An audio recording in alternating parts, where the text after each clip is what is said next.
Hello, everyone. This is Charles McNeely for DevDoc Theater, and I am so honored, excited, humbled, and very privileged to be welcoming Mr. Ron Savoie, who on June 27th, 1957, was visiting his grandmother in Creole, Louisiana. And that date sticks out because of the topic that we're going to be talking about today, Hurricane Audrey, that hit Southwest Louisiana on that date, 66 years ago this year.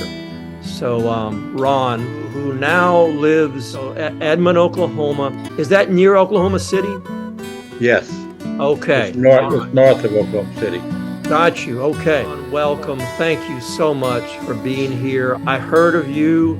I was talking to your brother, Judge Kent Savoie, who is from here in Southwest Louisiana, and he basically got in touch with you, and we got connected, and you've got some interesting stuff because your grandmother is somebody who's been mentioned in a couple of other of the videos. Now, I know her as Timon Savoie, also known as Savoie by some people, but Miss Timon, who owned the store, Savoie's, in Creole, Louisiana. Is that right? Yes. Okay. And right next to the school. Right next to the school, exactly, because the person who told me about it first said that she would leave school at lunch or recess, get something at Miss Timon's, and come back to school. That can't happen today. They don't let you leave the school grounds, so that was a much better, gentler time to growing up. But you're not from Cameron Parish, is that right? No, I was born in Lake Charles. Lake Charles, which is north of Cameron Parish. It's, I guess, about 30 miles north of the parish, and it's the metropolitan area of this parish seat of Calcasieu Parish, right above Cameron. But you were visiting your grandmother at the time. How old were you on that date, June 27th, 1957? I was 14. And it was summer. Did you normally spend time in the summers with your grandmother? I spent a lot of time with her. Nice. During the summer times and when we had Thanksgiving vacation and things like that, I would go stay with her. Would it be just you or your whole family? No, just me. Okay. And then sometimes my sister Celeste would come. Okay, is she older or younger than you? She's younger than me. I'm the oldest of 7 kids. Oh my gosh. Okay, that was my next question. How about your family? Who were your parents? What were their names? Okay, my dad was Garfield Savoie, and my mom was Grace Savoie. She was a Boudreaux before she married my dad. She was born and raised in Thibodaux, Louisiana. Absolutely. And came to Cameron Parish to teach school after she finished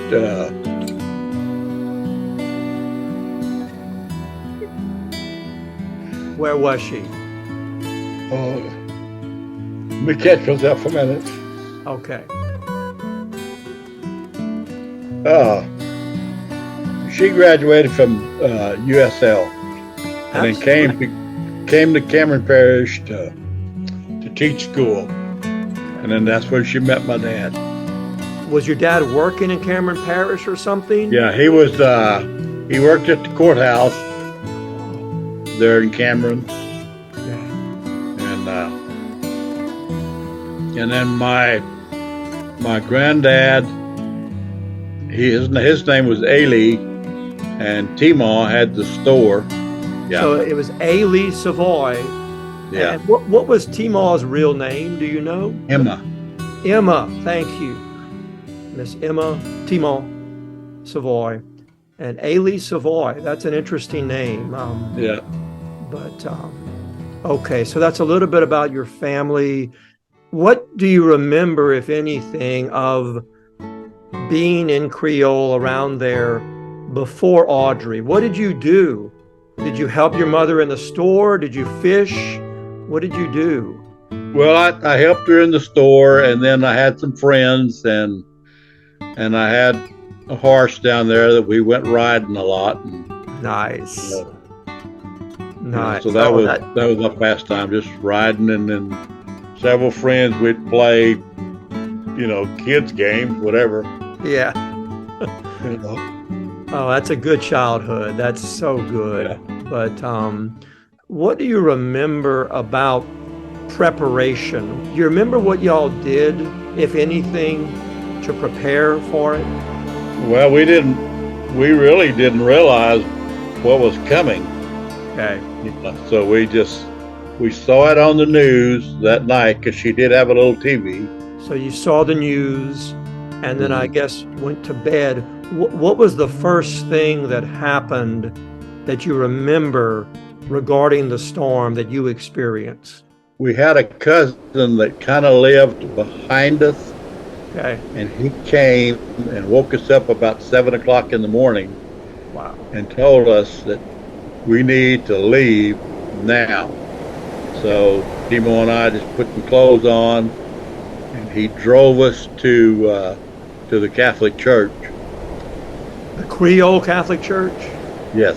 Okay. What was his name? Which is a half a mile away. Got you. What was his name, your cousin? Do you remember the name? I don't remember his name. Okay, but he lived behind Yeah, he lived behind us. grandmother's store. Okay, and he was old enough to drive. He was an adult. Okay. Yeah, he was a young man. Okay. All right. And then we went into the church, and there was probably 40 of us there, between 40 and 45 people that were in the church. And we were just kind of sitting around, and the priest was there and trying to talk to everybody and calm everybody down. And I remember I laid down on the pews, just because I was tired, take a nap. Yeah. And all of a sudden I woke up and looked outside, and you could see a house floating towards the church because the water had come up that quick. Because in Creole, it's just flat, and they would build the roads up from the canal that they dug along the side. Yes. And that may be, 3 feet, 2 feet high. Yeah. And when the house hit the road, it just busted up. And then that's when the priest said we need to do something. So half of the people went in the back of the church into the choir loft, and then the rest of us, there's a room in the northeast corner that was like an air conditioning room. So we climbed up into there, and the priest took the tabernacle and in the host and brought that up there too. Now, when you say climb, was it a ladder, steps? No, we had to climb on the altar and kind of make our way up there. Your grandmother too, right? Yeah, everybody. Was that sufficient? Yes. Was that okay for the rest of the time? Yeah, I mean, it was okay for us to get up there. Okay. And then once we got in there, and then the water started coming up more, and the priest gave us our last rites, because not knowing what's going to happen. Yeah. So, and then we said the rosary and prayed all day. Yeah, so it started, your cousin showed up at 7, took y'all there, and it was pretty much all day that this lasted, and y'all were there praying the rosary and just praying that everything would be okay and that the church would stay together. Okay, all right. So was anybody in the church injured or harmed in any way by the hurricane? Not that I'm aware of. Okay. I just always had a feeling that we were going to survive this. That's good. Yeah, but it's tough. I know, and I appreciate you telling this. I know it's difficult, but thank you for sharing this, and please take your time. Do you remember any other, besides the praying and the crying, anything else that came to your mind about that experience of the storm in the church? Is there anything else you can remember?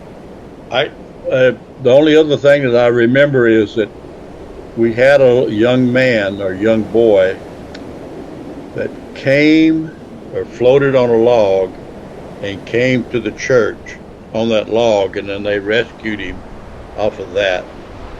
And he told the story that his whole family had got into the attic, and then his dad said, "We need to do something," and said, "You need to get out of here quickly."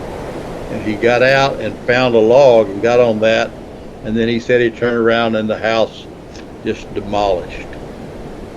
So he saw it all, and then he ended up coming with us. Okay. Was he about your age or younger? I would think he was probably a little younger. So yeah,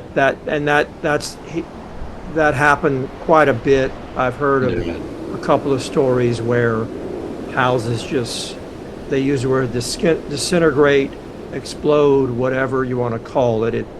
A devastating moment, but he made it through and made it to a church, which I think is very symbolic. I think so. Yeah. And he stayed with y'all throughout. Yeah. Okay. Yeah, he was in the choir area up there. Okay. So. He was in the other. Okay. All right. Yeah. But wow. Okay. Thank you for that. So y'all are there all day, and finally, I guess it begins to taper off. What do you remember about that as far as the decline of the storm? Yeah. Because I do remember that the eye of the storm came right over us. Okay. And it got real calm, just like, nothing's going on. Yes. And then it started back up again. Yes.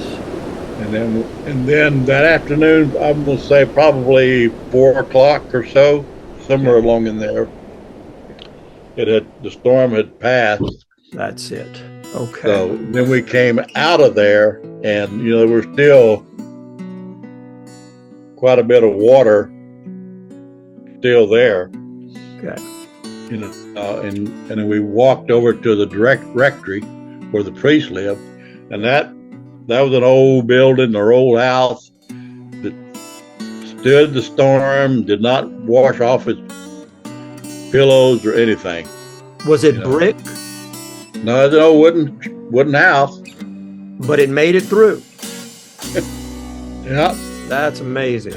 That is amazing. And one of the priests, weathered the storm in the house. So we all came down and looked for something to eat. And looked over at the church and wondered how in the world we ever survived that, because all the walls were gone, all the pews were gone, and it's like somebody took a broom and swept the church out. Yes, it's amazing. I estimate there was probably 12 to 15 foot of water came through there. Okay, so when did the rescuing start? What do you remember about that? Well, we had we all gathered and slept there wherever we could. Yeah. And then early that next morning, I got up and went outside because there was still a lot of water there. Yeah. And got on the road, and there was a young lady there, and I still don't know who she is. And she and I walked to where T-Mall's store was, and we saw that it was gone. I mean, the school was all messed up, because apparently what happened is that it floated T-Mall's store, and it brought it right into the school, and then busted the bottom part of it off, just like somebody took a saw and cut it in two. and then the top part of the house floated on down in the back. And the cousin that came and got us, the house almost landed on his footings. It was like the house had always been there. Craziest thing. That is crazy. That's wild. Then, oh my goodness. And then my horse I had him tied up behind the house. Yeah. And on a rope. And then, a week or two later when we went and found Timo's house, my horse had drowned and she was still tied up. Oh gosh. Okay. That's a tough one. I know. Yeah. Oh goodness. I mean, anyway, we had after that she and I walked all the way to Creole. Okay. Just seeing what was going on, and there was people out looking for their survivors and stuff like that. And then we came back, and I could see coming in a little boat, some people, and I knew it was my dad.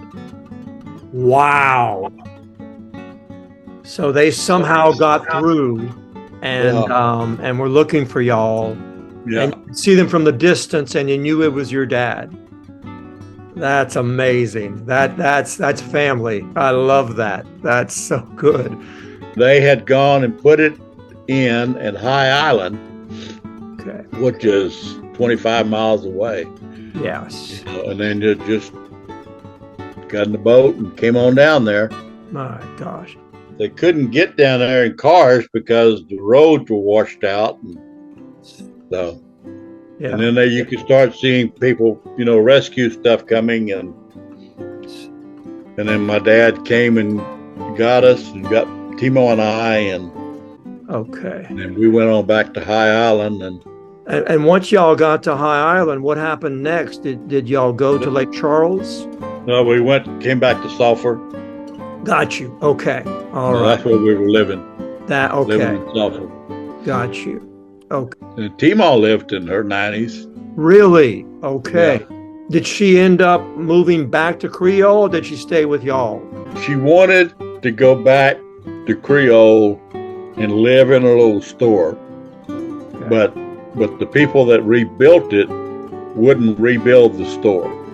So they built her a little house. And they built her a little house where they used to live, which was kind of, not very far from there, but it was an old house on some land that, that she and my grandfather owned. And okay. It was just an old swamp house, you could say. And so they built her this little house, and she did not like it. Oh, I hate that. So she lived with us and lived with my uncle and just wherever. And lived with me for a while. And all right. So. Okay. But lived into her 90s, and family was very important to her, it sounds. So she never went to school. She never could speak English, but she could run that store. She's buried in Creole behind the church. Really? Okay. She and my granddad. Okay. Well, good. I'm glad they're together. There. Yeah. So, after all of this, is there anything that you can share about the lesson that this experience gave you? Well, I just trust in the Lord. Amen.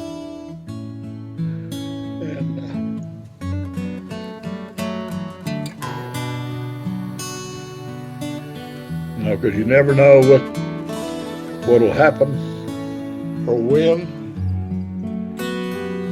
or who's going to come to your help, or yes. Okay.